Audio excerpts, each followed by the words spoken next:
안녕하세요, 주간드바의 쭈바입니다. 5월 25일 드바 소식입니다. 썸네일에 공개했지만 한번 상상해봅시다. 만약 루카 돈치치가 현재 LA 클리퍼스 소속으로 카와이 레너드, 폴 조지와 한 팀에서 뛰고 있다면 어떨까요? 단언컨대 이 팀을 이기려면 120%의 컨디션과 어느 정도의 운까지 따라줘야 할 겁니다. 크리스 매닉스가 진행하는 야후스포츠 NBA 팟캐스트에 출연한 디 애슬레틱의 샴즈 카라니아는 2018년 드래프트 당시 LA 클리퍼스가 이 슬로베니아의 신성에게 관심이 있었고, 당시 클리퍼스는 12순위와 13순위의 지명권을 보유했으며 이 지명권으로 트레이드를 통해 상위 지명권을 얻으려 했고 루카 돈치치를 노릴 수 있었다는 내용인데요. 블리처 리포트가 당시 공개한 목 드래프트에 따르면 실제로 클리퍼스는 이론적으로는 트레이드를 통해 해당 드래프트에서 5순위 안으로 지명이 가능했을 거라고 합니다. 여기에 2018년 오프시즌 디안드레 조던이 약 2,410만 달러의 플레이 옵션을 포기하고 FA가 되었던 것을 보면 팀은 돈치치를 드래프트하며 팀에 변화를 줄 수 있었을 거란 예측입니다. 어디까지나 일어나지 않았고 돈치치가 이만큼이나 성장했기에 한 번쯤 얘기해볼 수 있는 이프 시나리오지만 이런 상상을 해보는 것도 NBA를 보는 재미라고 생각합니다. 루카 돈치치, 카와이 레너드, 폴 조지로 이어지는 빅3라면 플레이메이커로 원하는 클리퍼스는 전혀 문제될 게 없을 것이며 돈치치 옆에서 득점을 올려줄 선수의 부재도 걱정할 게 없어서 정말 엄청난 강팀이 되었을 것 같네요. 여기에 돈치치는 내년까지 신인 계약을 맺은 상태라 2022-23 시즌부터 본격적인 계약을 시작할 수 있는 최고의 강점이 있어서 상대 입장에선 클리퍼스 상대하는 건 절망과도 같았겠네요. 공교롭게도 현재 클리퍼스는 돈치치의 댈러스와 1라운드를 치르고 있고 그 돈치치의 맹활약으로 인해 시리즈 첫 경기를 내주고 말았죠. 작년 플레이오프 1라운드의 경험도 있고 클리퍼스가 돈치치를 원했던 만큼 양 팀의 남은 시리즈에 이런 스토리까지 더해 관전하는 것도 굉장히 재밌겠네요. 미러키 벅스가 마이애미 히트와의 플레이오프 1라운드 2차전을 말 그대로 완승으로 마무리 짓고 시리즈 2승을 챙겼습니다. 단 한 번도 동점과 역전을 허용하지 않은 와이어 투 와이어 승리로 1쿼터부터 이미 플레이오프 기준 한 쿼터 최다 3점기로 공동 1위의 기록을 세우며 무려 46점을 기록했는데요. 그 결과 전반에 올린 78점은 21세기 플레이오프 기준 4위이며 1차전 당시 5개의 3점을 고작 16.1%의 성공률로 성공했던 걸 생각한다면 오늘 경기에서 미러키 선수단의 집중력이 얼마나 높았는지 잘 알 수 있죠. 슈팅도 슈팅이지만 이미 전반부터 모든 면에서 상대를 압도하며 전반 종료와 함께 사실상 승부를 결정지어 버렸습니다. 모든 선수가 고른 활약을 펼친 미러키는 28일 금요일 아메리칸 에어라인즈 아레나로 떠나 시리즈 3승에 도전합니다. 마이애미는 말 그대로 완패를 당했습니다. 경기 내내 상대 공격에 속수무책으로 당했을 뿐더러 특히 그들이 자랑하는 탄탄한 수비 시스템은 이미 사라진 지 오래입니다.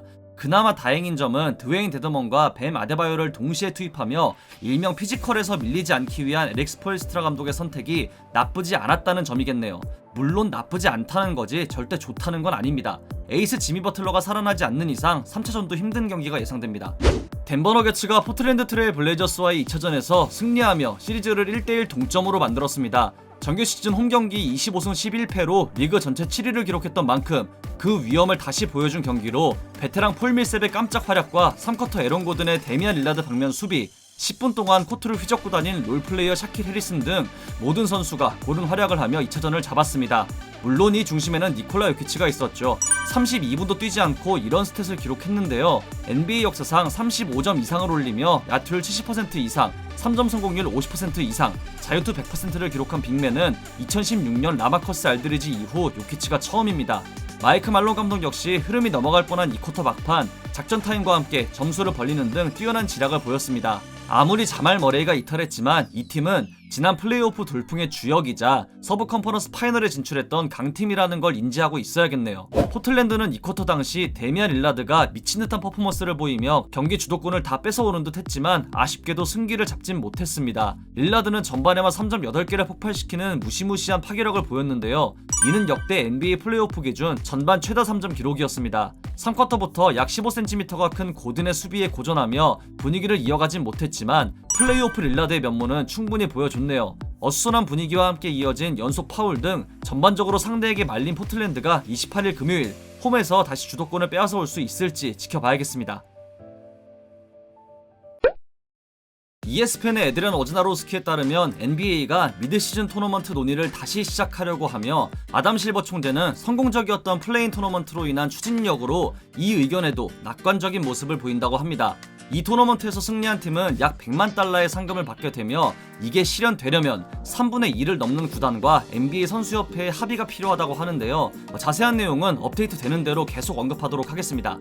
골든스테이트 워리어스가 드레이먼드 그린에게 더 많은 걸 요구할 것으로 보입니다. 워리어스 지역 매체에 따르면 반 마이어스 단장과 스티브 커 감독 그리고 그린은 다음 시즌 그린이 더 많은 득점을 올릴 필요성에 대해 논의했다고 합니다. 팀은 이번 시즌 그린이 10득점 이상을 기록한 19경기에서 15승 4패를 기록했고 야투 10개 이상 시도한 경기에서도 3승 2패로 5할을 넘는 승률을 기록했습니다. 다음 시즌 팀이 어떤 변화를 선택하고 그 안에서 그린은 어떤 역할을 맡을지 기대됩니다. 유타 재즈의 조던 클락슨이 2020-21 시즌 올해의 식스맨상을 수상했습니다. 같은 팀의 조잉글스, 뉴욕 닉스의 데릭 로즈와 최종 후보에 올랐는데 결국 클락슨이 당당히 상을 수상했네요. 이번 시즌 벤치에서 출전해 2차례나 40점 이상을 기록하며 유타의 핵심 선수로 자리잡은 클락슨이 플레이오프에서도 좋은 활약을 이어가길 바랍니다.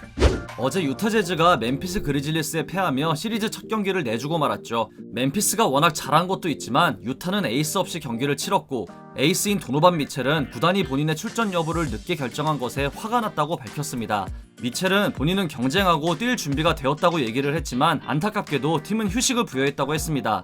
미첼은 팀은 전진해야 하며 1차전에서 졌기에 처리할 일들이 있다고 밝히며 2차전에서는 무조건 출전하겠다는 강한 의지를 보였습니다.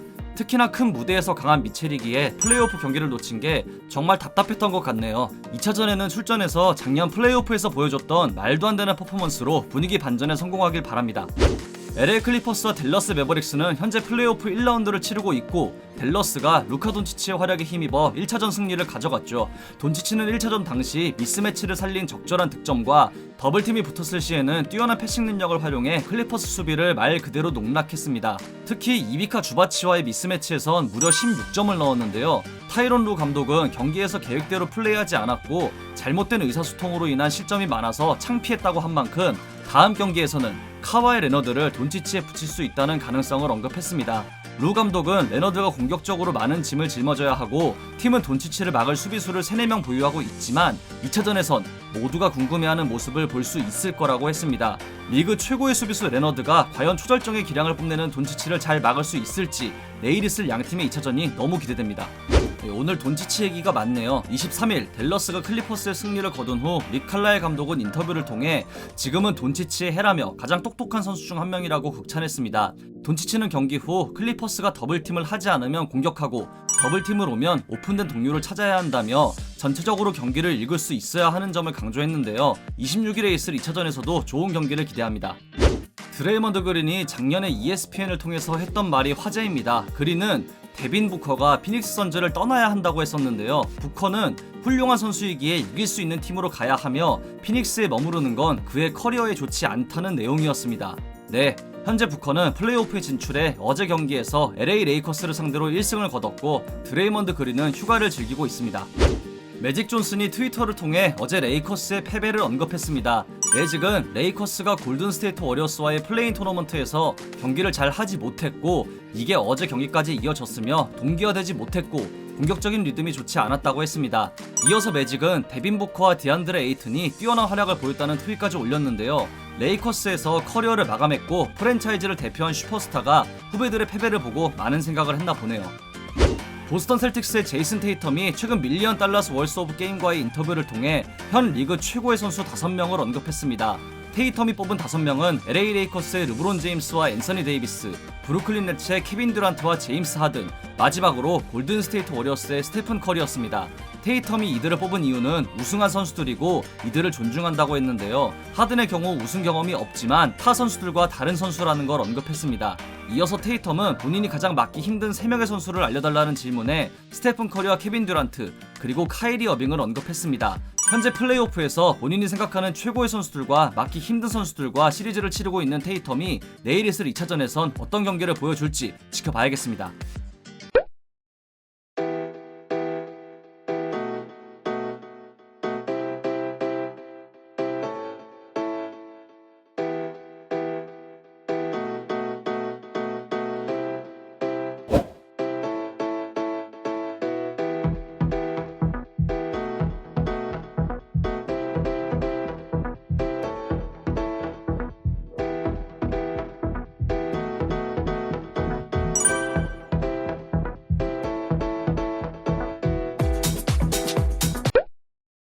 이상으로 5월 25일 주간나발을 마치도록 하겠습니다. 재밌게 보셨다면 구독, 좋아요, 알림 설정도 잊지 마시고요. 다른 영상도 감상하시는 걸 강추합니다. 저는 더 좋은 영상으로 찾아뵙도록 하겠습니다. 지금까지 쭈바였습니다. 감사합니다.